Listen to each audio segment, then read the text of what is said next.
It's Thursday, October 26th. You're listening to Your Florida Daily.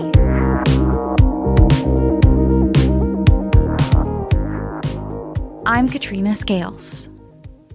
In South Florida, a deputy is charged with soliciting a minor for sex. 35-year-old Deputy Jemiah Thomas has worked for the Broward County Sheriff's Office for 6 years. Investigators say Thomas met the 17-year-old girl during a domestic violence call in Pompano Beach last month. You got a deputy out here who did nothing more than take advantage. Sheriff Gregory Toney said Thomas gave the girl his personal cell phone number and began texting her. And throughout that texting and communicating, there had been strategic efforts to plan and meet with the minor, sexual communications, pictures being sent while on duty, exposing his penis and things of that nature. When the girl's father found out, he made a complaint to the Broward County Sheriff's Office. Undercover detectives then took over the text conversation. And so our ICAC group were part of the investigation, and in this case, pretending to be a minor and having these communications back and forth. Toney said during a conversation over the weekend, Thomas suggested renting a hotel room for them to meet up. He says Thomas showed up to the hotel, but the undercover detective canceled the meeting. Deputies placed him under arrest the next day. Local reports show he was allowed to bond out of jail after the judge ordered him to stay away from minors. Deputy Thomas has been suspended without pay from the sheriff's office.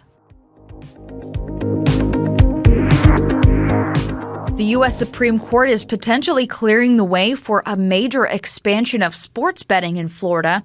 Justices rejected a challenge to a multi-billion-dollar deal between Governor DeSantis and the Seminole Tribe. The agreement would allow bettors to place wagers anywhere in the state, online or through an app, with those bets going through servers located on tribal land.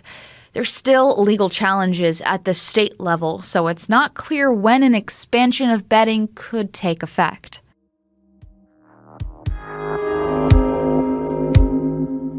And a major cruise line is making history on Florida's East Coast. Royal Caribbean's Allure of the Seas arrived at Port Canaveral on Wednesday.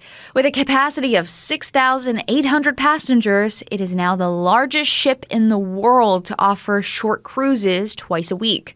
John Murray, the CEO of Port Canaveral, says after a record-setting year for cruises, there's greater demand for shorter voyages at sea. We did right at 6.8 million cruise guests past year. So it's been a very, very busy year for us. It's a record year on the cruise guest count. So we're quite pleased.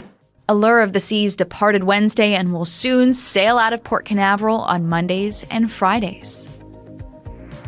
Find these top stories along with breaking news, weather, and traffic all day on clickorlando.com. And now, a completely random Florida fact.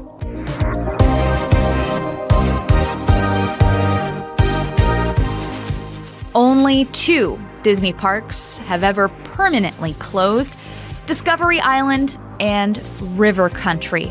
River Country was a hillbilly-themed water park that opened back in 1976.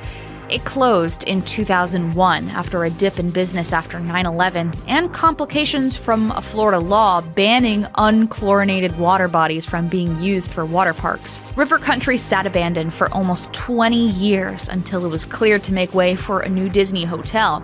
But in 2022, Disney announced they were scrapping those plans to make way for a new tower at Polynesian Village Resort.